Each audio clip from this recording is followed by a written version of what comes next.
Bienvenue à tous pour une nouvelle vidéo à chaîne en pas de terre. Comme vous avez vu dans la hasard, mais c'est quoi ce truc what the fuck?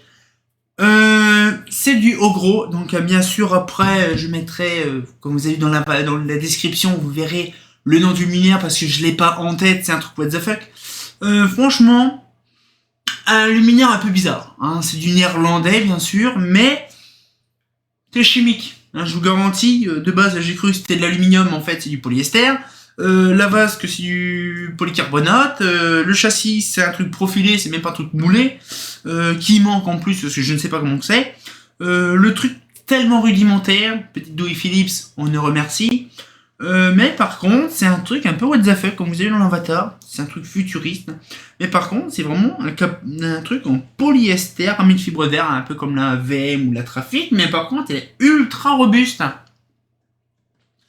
Alors bien sûr, c'est un truc bien sûr qu'assez spécial. J'avance un petit peu, j'ai un peu de place. Voilà. Donc c'est un truc, par contre, ça me bouffe les mains. Voilà, donc un petit truc tout sympatoche. C'est un peu bizarre, hein, vous êtes d'accord, c'est angulaire, hein, sans voix. C'est très angulaire. Mais par contre, j'en ai vraiment pas eu l'occasion d'en voir en vrai de ma vie. Parce que bon, je suis très loin du Pays-Bas. Mais franchement, c'est des trucs bizarres qu'on trouve des fois sur le Bon Coin, ou même pas, c'est même pas sur le Bon Coin en fait. Ça c'est Marraine qui me les a ramenés. Donc Marraine, toujours merci Marraine. Mais franchement, c'est impressionnant des choses comme ça. C'est vrai qu'on n'a pas l'habitude, tout ce qui est pays étranger, la plupart du temps c'est des trucs bizarres. Quand on voit un Néerlandais ou un Belge qui connaît pas la EPA ou la VM, c'est compliqué, hein. Donc là, bien sûr, c'est impressionnant. Donc bien sûr, c'est pas la vidéo la lanterne, là c'est une vidéo de présentation. Je ferai une vidéo sur ce luminaire-là, bien sûr, pas avant 2026. Donc on attend, hein, parce que là, je vous garantis, la série de la lanterne, elle est prévue jusqu'en 2026, et nous sommes qu'en 2023. Je vous garantis, il y a encore du matos à voir. Bon, alors pour info, là-dessus, c'est un régal, je vous garantis. C'est un modèle que je n'ai pas l'habitude de voir actuellement. Pourquoi? Parce que bon, quand on va dans un pays, généralement, on n'a pas trop le temps de voir un luminaire comme ça. C'est vrai que c'est pas foufou. C'est vraiment un truc angulaire, on dirait vraiment un truc designé par un mec de jeux vidéo en fait. C'est du carré partout. Voilà, c'est vraiment un truc bizarre. Et franchement là, donc c'est du polycarbonate, du polyester. Par contre, il est chelou le polyester. C'est que on dirait que c'est au niveau de la... Non, je sais pas pourquoi. On dirait qu'au niveau du haut, ça fait marron, je sais pas pourquoi, alors qu'il n'y a pas de point lumineux standardisé dedans. Je sais pas, donc c'est rien.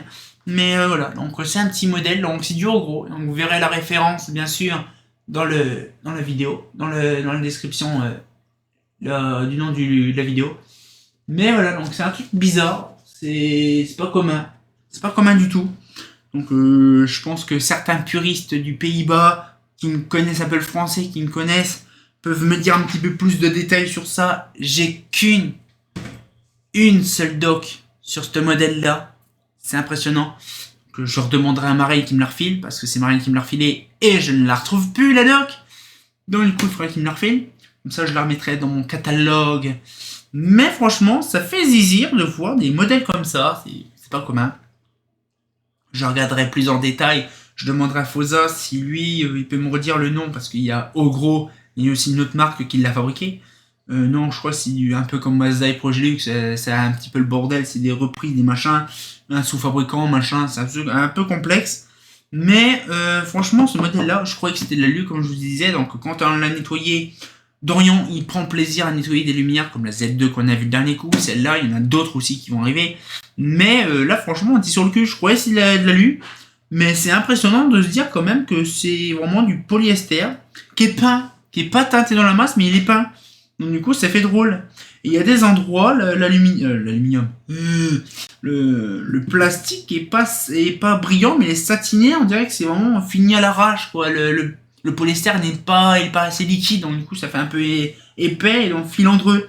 Mais par contre, sur ces luminaires-là, c'est impressionnant, on n'a pas de cheveux qui sortent. Alors moi, je pense qu'à mon avis, sur ces modèles-là, si ou non, j'en sais rien, je pense pas, parce que je vois pas de fibres dedans. Donc je pense que non, il n'y a pas de fibres. Je pense que non, c'est pas un polyester à mi-fibre de verre. Je pense que c'est un polyester, mais je ne sais pas. Moi, je regarde plus en détail, mais je n'ai pas de. Après, c'est du polyester, ça c'est sûr, parce que s'il y a un plastique qui est thermoformé. Pas thermoformé, plutôt injecté. Hein. Il ne faut pas confondre trop du cuir saucisson. Parce qu'il y a plusieurs procédés, justement, de fabrication de luminaires. Il y a la version thermoformée, comme les vasques, par exemple, ou l'injecté. L'injecté, généralement, c'est ce qu'il y a pour le polyester, ainsi que certains plastiques comme les polypropylènes, bien sûr, comme les vasques de solaire, les capots de solaire, les capots de tout ça, les capots de Comet aussi, tout ça, c'est des capots justement qui sont injectés. L'estoril est complètement différent parce que c'est injecté par gaz coaxial. C'est encore différent pour l'alléger. Mais là, franchement, non, ce modèle-là, il est très léger. Ça paraît pas, il est très léger. Ça fait un truc mastoc, mais je suis bien content. Donc du coup, bien sûr, vous le verrez aussi dans la série de la lanterne. Je ferai vraiment une découverte là-dessus, bien sûr. Mais par contre, le lumière n'est pas appareillé. Il n'est pas appareillé. Il est simplement câblé avec une petite douille Philips avec un petit fil avec un dominal. C'est tout. Et il y a un petit étrier pour la douille, un petit presse câble pour le tenir, et c'est tout. C'est un truc qui est très rudimentaire. Une plaque en acier, une petite tôle en alu. Franchement, c'est le truc le plus basique au monde. Ça, c'est Dorian l'a nettoyé en 2 jours. Voilà, donc c'est un truc très très simple. Hein, donc c'est intéressant de voir. Donc voilà, donc une petite vidéo, comme de bien entendu, à chaque fois une présentation, c'est une petite vidéo, on fera plus de détails bien sûr là-dessus plus tard, quand ça sera la série de la lanterne. Et on va pouvoir se laisser là-dessus, donc j'espère que la petite vidéo vous a plu, on se retient encore pour une nouvelle vidéo, et comme de bien entendu, bah... C'est vrai que c'est assez fourbe de voir les machins comme ça. On dirait un joyau le truc, c'est taillé, c'est un truc bizarre. C'est pas commun quand même les Pays-Bas, hein. Ah, c'est pas faux.